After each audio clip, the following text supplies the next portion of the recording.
He's buff, he's mean, and he's bringing his in-your-face battle against illegal immigration inside the wrestling ring.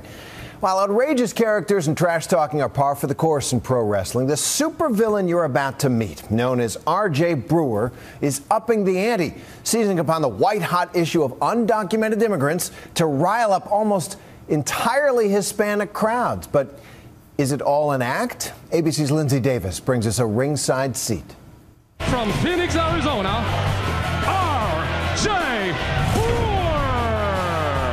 R.J. Brewer is El Mero Malo, the chief bad guy in Lucha Libre USA. Look at the vile look on R.J.'s face. Unmasked and unapologetic, Brewer is the loud-mouthed anti-immigration crusader in this Mexican-themed U.S. wrestling tour. It's not even right versus wrong.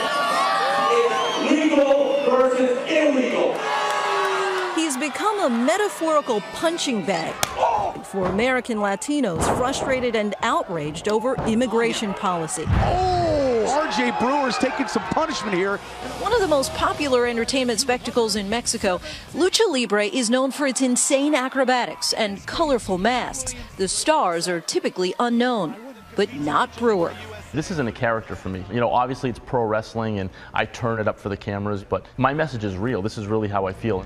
It is my job as an American citizen to protect my country against enemies, foreign and domestic. But Brewer's agenda and stage name resembles that of another border-patrolling anti-immigration advocate. The in-your-face finger-pointing at the president, governor of Arizona, Jan Brewer, is the woman he pretends is his mother.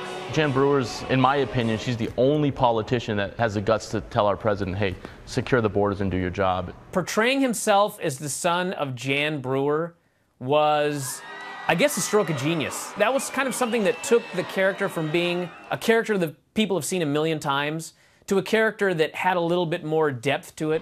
R.J. Brewer! This kind of political spectacle in the ring is nothing new. The WWF's Iron Sheik and Nikolai Volkov famously played off American fears of communism and Islam in their bouts with Army hero Sergeant Slaughter.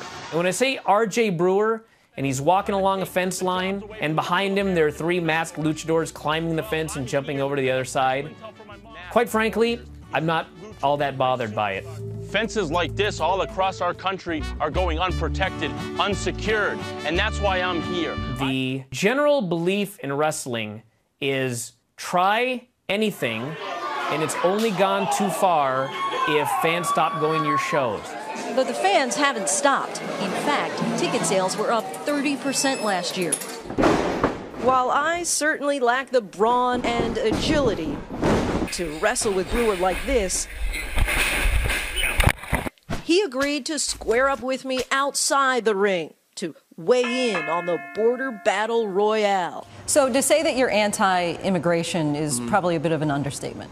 Yeah, I'm anti-illegal immigration. I think if you don't have documentation, if you don't have paperwork, and if you don't go through the proper steps to get here to work, you shouldn't be here. And it's a pretty simple statement that I'm trying to spread, and I've been deemed a bigot because of it. So you're saying you have nothing against Mexicans? I have plenty of friends from Mexico. Maybe your translator had the night off. Perhaps his answer could be a bit more convincing. Or maybe you didn't get enough sleep from the mattress you share with your 8 brothers. But Brewer insists he's not a bigot, that he just wants people to follow Senate Bill 1070, the controversial immigration law in Arizona, Governor Jan Brewer's brainchild. He's so passionate about SB 1070, he often sports it stitched on his tights. With SB 1070, right, for no reason at all, just because a police officer is suspicious of you, they can stop you and say, show me your paperwork. Right. You think that that's absolutely right? I do. But it's not racial profiling? No, I don't think so at all. I mean, the Constitution clearly states we the people, but it's the we the people of the United States, not we the people of Mexico. Brewer's real name is John Stagikas, a 33-year-old who made the leap from real estate to wrestling. And while he's from Boston, about 2,000 miles away from the Mexican border, he is a one-man campaign with a platform based solely on building fences, not bridges. During lunch, out of all places, a lucha-themed Mexican restaurant, we're surrounded by the masks of his biggest competitors, including his arch-rival, Blue Demon Jr. You know, a couple times I beat him. I was close to taking his mask. I pinned him a couple times, but the decision got reversed and it just didn't stand. And he's still wearing that mask. Unmasking a luchador in the ring is viewed as the final act of victory and ultimate humiliation for the loser. It has special meaning for Brewer.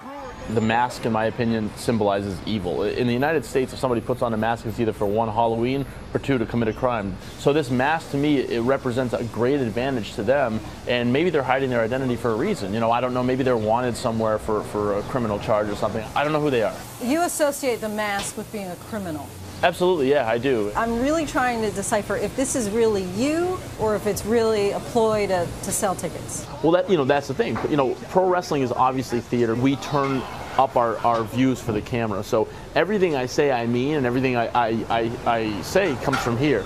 But just like in wrestling, it's hard to tell what's real and what's not. For Nightline, I'm Lindsay Davis in New York. Well, Governor Jan Brewer has declined to comment on R.J. Brewer in the past, and today she didn't return calls from ABC News. Thanks to Lindsay for that.